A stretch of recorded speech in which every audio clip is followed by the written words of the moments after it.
MDH chana masala. ಈಗ ಕಡಲೆ ಇರಲಿ, ಹಲಸಂಡೆ ಬೀಜ, ಕಪ್ಪು ಕಡಲೆ ಅಥವಾ ಬಿಳಿ ಕಡಲೆ, ಎಲ್ಲವೂ ಸ್ವಾದಿಷ್ಟವಾಗುತ್ತೆ. MDH. ಮುಂಬೈ ಪಾಲಿಕೆಯ ಮೇಯರ್ ಆಗಿ ಸಾಮಾನ್ಯ ವರ್ಗದ ಮಹಿಳೆ ಅಧಿಕಾರ ವಹಿಸಿಕೊಳ್ಳುವುದು ಪಕ್ಕಾ ಆಗಿದೆ. ನಿನ್ನೆ ನಡೆದ ಲಾಟರಿ ಪ್ರಕ್ರಿಯೆಯಲ್ಲಿ ಮೇಯರ್ ಸ್ಥಾನ ಮಹಿಳೆಯರ ಪಾಲಾಗಿದ್ದು, 3 ದಶಕಗಳ ಕಾಲ ಮುಂಬೈ ಆಳಿದ ಠಾಕ್ರೆ ಕುಟುಂಬದ ಭದ್ರಕೋಟೆ ಧೂಳಿಪಟವಾಗಿದೆ. ಮುಂಬೈನ ನೂತನ ಮಹಿಳಾ ಮೇಯರ್ ಪಟ್ಟ ಯಾರಿಗೆ ಸಿಗಲಿದೆ ಎಂಬ ಕುತೂಹಲ ಈಗ ತಾರಕಕ್ಕೇರಿದೆ. ಇದಿಷ್ಟೇ ಅಲ್ಲದೆ ಪುಣೆ, ನಾಗ್ಪುರ, ನಾಸಿಕ್ ಸೇರಿದಂತೆ ಹಲವು ನಗರಗಳ ಮೇಯರ್ ಪಟ್ಟವು ಮಹಿಳೆಯರಿಗೆ ಮೀಸಲಾಗಿ ಸಿಕ್ಕಿದೆ.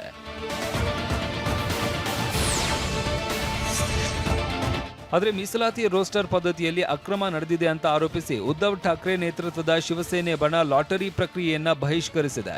ಸರದಿ ಪ್ರಕಾರ ಒಬಿಸಿ ವರ್ಗಕ್ಕೆ ಸಿಗಬೇಕಾಗಿದ್ದ ಸ್ಥಾನವನ್ನ ಮತ್ತೆ ಸಾಮಾನ್ಯ ವರ್ಗಕ್ಕೆ ನೀಡಲಾಗಿದೆ ಅಂತ ಆಕ್ಷೇಪಿಸಲಾಗಿದೆ. ಲಾಟರಿ ಪ್ರಕ್ರಿಯೆಯನ್ನ ನಡೆಸಿದ ರೀತಿಯಲ್ಲಿ ನಾವು ಖಂಡಿಸುತ್ತೇವೆ ಅಂತ ಮುಂಬೈ ಮಾಜಿ ಮೇಯರ್ ಕಿಶೋರಿ ಫಡ್ನೇಕರ್ ಆಕ್ರೋಶ ವ್ಯಕ್ತಪಡಿಸಿದ್ದಾರೆ.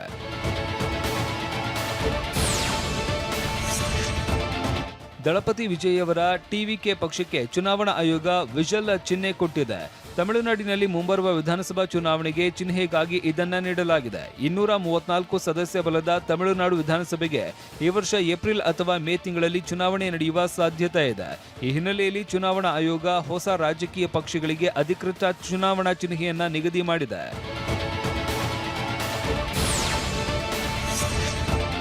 ಮಧ್ಯಪ್ರದೇಶದ ಧಾರಾ ಜಿಲ್ಲೆಯ ವಿವಾದಿತ ಭೋಜಶಾಲೆ ಸಂಕೀರ್ಣದಲ್ಲಿ ಹಿಂದೂ ಮುಸ್ಲಿಮರು ಇಬ್ಬರಿಗೂ ಪ್ರಾರ್ಥನೆಗೆ ಅವಕಾಶ ನೀಡಿ ಸುಪ್ರೀಂ ಕೋರ್ಟ್ ಆದೇಶ ಹೊರಡಿಸಿದೆ.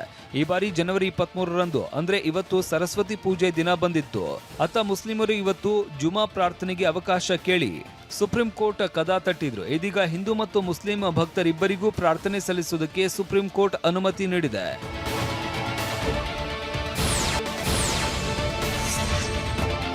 ಮೊದಲ ವಂದೇ ಭಾರತ ಸ್ಲೀಪರ್ ರೈಲು ಕಾಮಾಖ್ಯ ಮತ್ತು ಹೌರಾ ನಡುವೆ ತನ್ನ ಚೊಚ್ಚಲ ವಾಣಿಜ್ಯ ಸಂಚಾರವನ್ನ ಅಧಿಕೃತವಾಗಿ ಆರಂಭಿಸಿದೆ.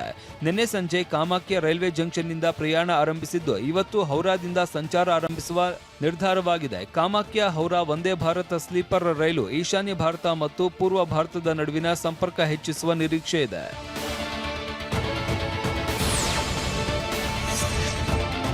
ಯುನೈಟೆಡ್ ಅರಬ್ ಎಮಿರೇಟ್ಸ್ ಸರ್ಕಾರ ಮಾನವೀಯ ನೆಲೆಯಲ್ಲಿ ಅಲ್ಲಿನ ವಿವಿಧ ಜೈಲುಗಳಲ್ಲಿ ಇದ್ದ 900ಕ್ಕೂ ಹೆಚ್ಚು ಭಾರತೀಯ ಕೈದಿಗಳನ್ನು ಬಿಡುಗಡೆ ಮಾಡೋದಕ್ಕೆ ನಿರ್ಧರಿಸಿದೆ. ಯುಎಇಯ 54ನೇ ರಾಷ್ಟ್ರೀಯ ದಿನಾಚರಣೆ ಅಂದ್ರೆ ಈದ್ ಅಲ್ ಇತಿಹಾದ್ ಅಂಗವಾಗಿ ಈ ಕ್ಷಮಾದಾನ ನೀಡಲಾಗಿದೆ. 900 ಜನರ ಲಿಸ್ಟ್ ಅನ್ನ ಅಬುದಾಬಿಯಲ್ಲಿ ಇರುವ ಭಾರತದ ರಾಯಭಾರ ಕಚೇರಿಗೆ ಹಸ್ತಾಂತರಿಸಲಾಗಿದ್ದು, ಶೀಘ್ರವೇ 900 ಕೈದಿಗಳು ಭಾರತಕ್ಕೆ ಮರಳಲಿದ್ದಾರೆ. ವಾಹ್, ಯಾಕೆ ಈಗ ಬಂತ ಸ್ವಾದ? ಖಂಡಿತ ಈಗ ಬಂತು ಅಸಲಿ ಸ್ವಾದ. MDH chunky chaat masala life ಅಲ್ಲಿ ಅಸಲಿ ಸ್ವಾದ ತರುತ್ತೆ. ಅಸಲಿ ಮಸಾಲ, ಎಸ್ ಎಸ್ MDH.